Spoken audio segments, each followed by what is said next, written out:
Subscribe. Please press the button and subscribe. Hello and welcome to Bplus News and Reports. My name is Anshuman Gupta and I'm here with a very interesting and very motivating story today. With me, I have Krissi Boakye from London. She is a female entrepreneur and she has faced a lot of challenges in building up what she has built up today in her life. Now, welcome to you, Krissi. Namaste, Bplus, namaste to you. Namaste, how are you? I'm good. How are you doing? I'm fine, thank you very much. So good to see you on this show. Thanks for having me. Great. So before we go ahead, I would ask all of you to subscribe this channel right now. You can see the subscription button and press the bell icon. Don't forget that, right? Because we bring such motivating people on our show from across the world, right? So Krissi, tell us your story, Krissi. I know, but our subscribers, our viewers would like to know about you, the challenges that you have faced in your life. Very small because it's a motivating episode. A lot of people would have a lot of challenges in their life, but your challenge, what was it? Please tell us that story. I think my biggest challenges that I've faced to kind of get to where I've got has been they're a mixture of things. So like everyone, I've experienced racism, I've experienced like bad relationships, a lot of things that most people have had gone through, I've probably experienced. But there's probably one or two things, one that happened more recently and one happened when I was younger, that I think have impacted me the most and kind of root me in like how I got to where I am. And I feel like the first part of my life is probably one of the most significant parts that have helped me get to where I am. So when I was really young, so I was like 3 months old, I was put into foster care and I was with my foster parents till I was like 10 years old. And so after 10, around, I think it's between like 7 or 10, I can't remember the exact time, I went to live with my real parents again. And individually, that's impacted me a lot because it's had a knock-on effect on my confidence as like a person and just how I navigate relationships and how I view myself. And then more recently, I think the biggest, most single thing that affected me the most was that my two of my family members, one being my sister and the other being my mum, were diagnosed with cancer within a couple months of each other. And my sister's diagnosis was a bit like quick and it happened. That was really impactful. But my mum's diagnosis was probably the most heart-wrenching because I kind of watched her fight for her life in the most excruciating way that I've ever seen anyone try to fight to live. And I know people who suffer from cancer, but I think that experience alone has given me like more drive and oomph to get like this going and to believe in myself as well. Just because she didn't make it, she didn't survive her cancer diagnosis and she passed away. So I feel as her daughter, like she was very entrepreneurial. She was like always doing stuff. She was traveling when we was younger. She had her own business. So for me, I think this is like a natural progression for me to finish what she started and to do more than what she did. So I think being put into foster care was definitely impactful, and having my mum diagnosed and pass away with cancer was also something that profoundly impacted me and just how I navigate life generally. I believe I can fly. I did a hackathon for NASA, and so the project we did for NASA was around managing natural disasters. So basically a hackathon, for those not familiar, it's when an organization or a group give people challenges and ask you to solve problems in a very short window. So you'll have anything from maybe 1 day to a week or a month. It really just depends. Within this scenario, we were given 48 hours to come up with the solution from beginning to end with some code and a story and everything else, and basically present this to the panel. So this was done in 2017. We did that for 2 days, and that's what we got selected as a global nominee. So we carried on working for that for a week, and it was sent off to NASA, and then that's just what happened. So I didn't work for NASA, I did a project for them. You did a project for NASA, but obviously that itself gives you a lot of exposure, that gives you a lot of confidence within you, right? Yeah, it definitely does. So after that, I ended up working on a project for a luxury car manufacturer that we're still working on today. So hopefully that will be ready to launch in probably Q2 of 2021.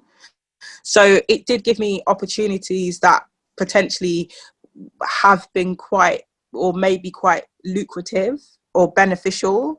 So yeah, you're absolutely right. It did boost my confidence, and it gave me the ability to believe that, the ideas that I come up with, or the ideas that I kind of infiltrate or support, are ideas that are well thought out, and they're strong ideas.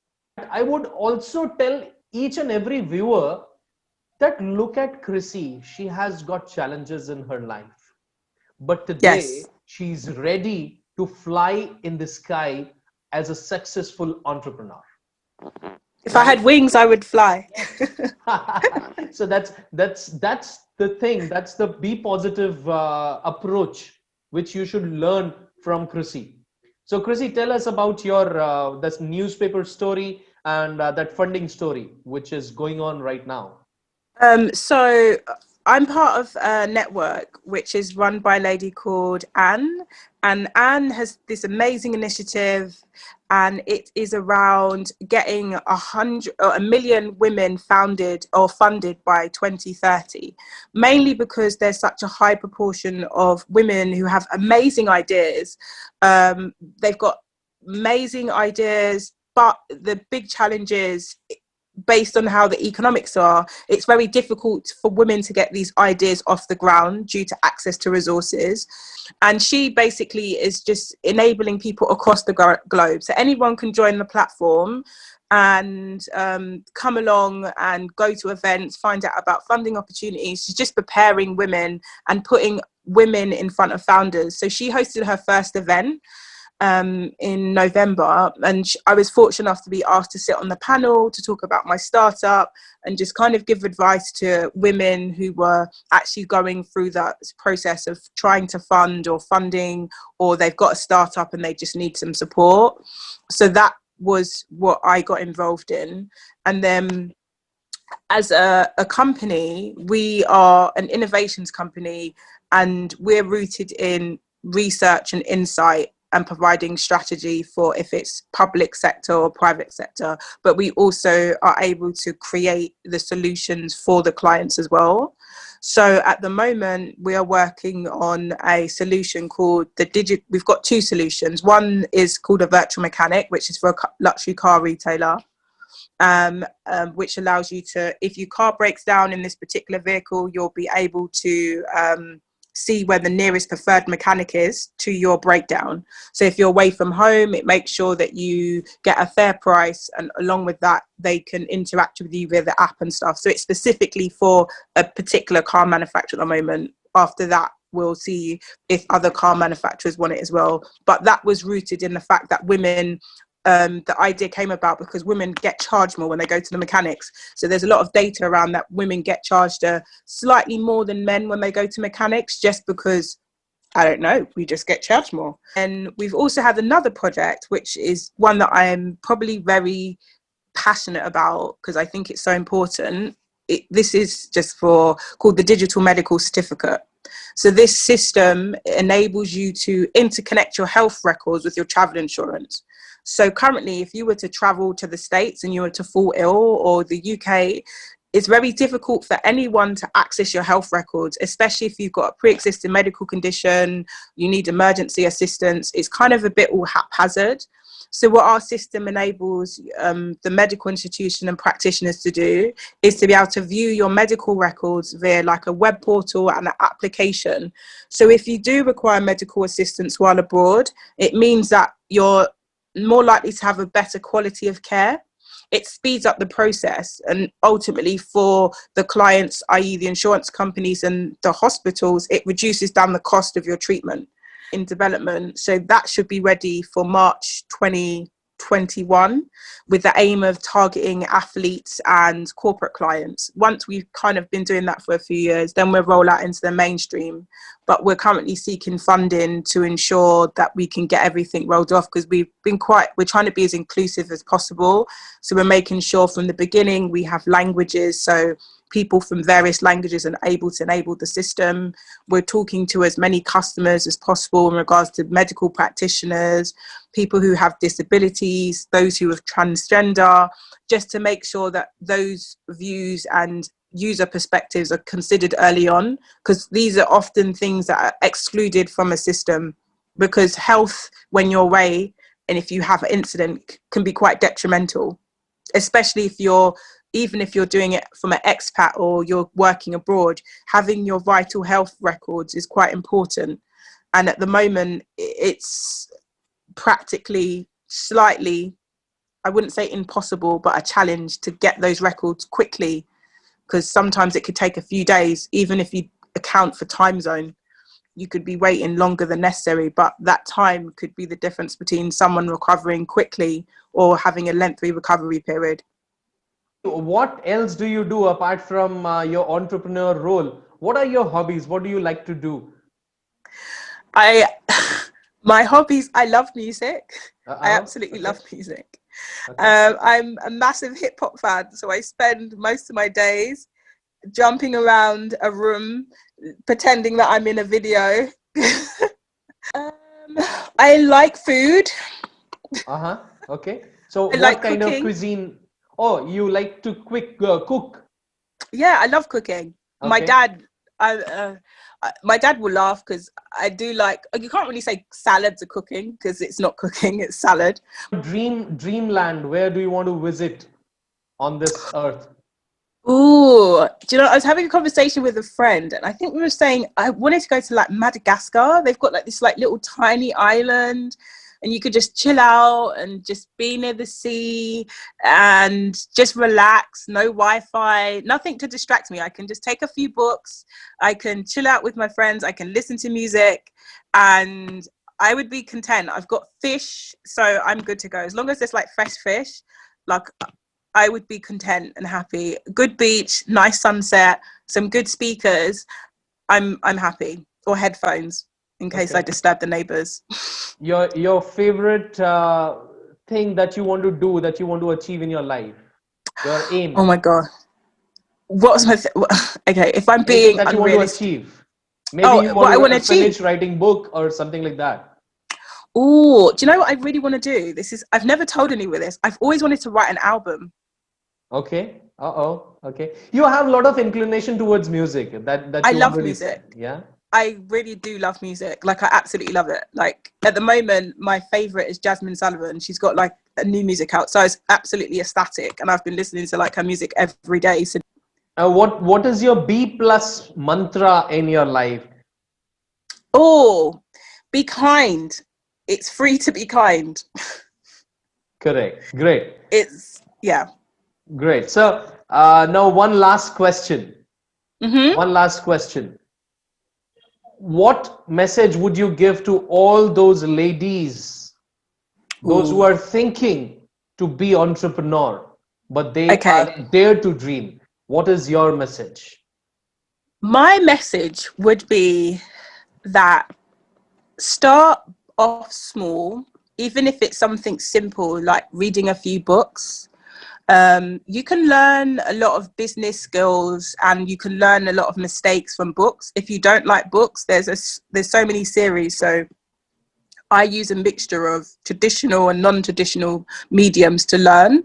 So I use Amazon Prime's got some, I'm not endorsing Amazon Prime by any means, but they've got some great series on startups. They've got one on the McDonald's founder, which is called The Founder.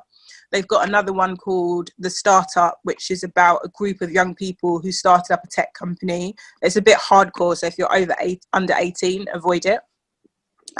They've got loads of other like stories. it's very easy for people to say, oh, go out and start a business. We've seen businesses that are started with people with not necessarily the best intentions, and it doesn't work out well long term. And being an entrepreneur isn't a short term instant gratification thing. As much as it looks glamorous on Instagram and all the other platforms, the real nitty gritty stuff is mental agility. Like, you're going to have to overcome the negative things. You're going to have to come people telling you that it's not a good idea. You're going to have to get a lot of rejection. Anyone who's done any sort of creativity, who models, who dances, they have to go through a lot of no's before they get that gig that says yes. So an entrepreneur's journey is no different to any sort of athlete who loses a race, any dancer or model who's been told no, they're not going to get that contract. Anyone who constantly has to be put in environments of rejection is what entrepreneurship's like. He wants to tell you guys, please listen to it very carefully. If somebody is creating problem, if somebody is discriminating, if somebody is pulling your leg down, don't worry, let them do whatever they are doing. Don't waste your time in making them understand. Rather, work for your success and they will understand what they have to. Right? Yes, exactly what you said. It was much more succinct. See, sometimes the powers of male gender balance works out because you explain it more succinct than I did. Wonderful. So it was pleasure having you on the show, Krissi. Now, before you go, I want one thing, that was there in my heart from the very first meet that we had. I want you to sing it for me, for all our viewers. Now, the lines would be, please subscribe this channel and press the bell icon in a more musical way. Okay, this is going to be so bad. So you want me to sing? Oh my gosh. You want me to sing? Yeah. Okay, please. I don't know what to say now. You put me on this. I feel like a... Now, you always wanted to have your album. Now this is the opportunity to start it here. Okay, I'm going to try. So I'm trying to think. Subscribe, subscribe, subscribe. Please press the button and subscribe, subscribe. That's the best I could do. Wonderful, wonderful, wonderful. So subscribe this channel right now, and we wish you all the very best, Krissi, for your journey, and may God bless, shower all success to you. Thank you so much, and Bplus namaste to you once again. Namaste. Thanks for having me. It was such a lovely time talking to you.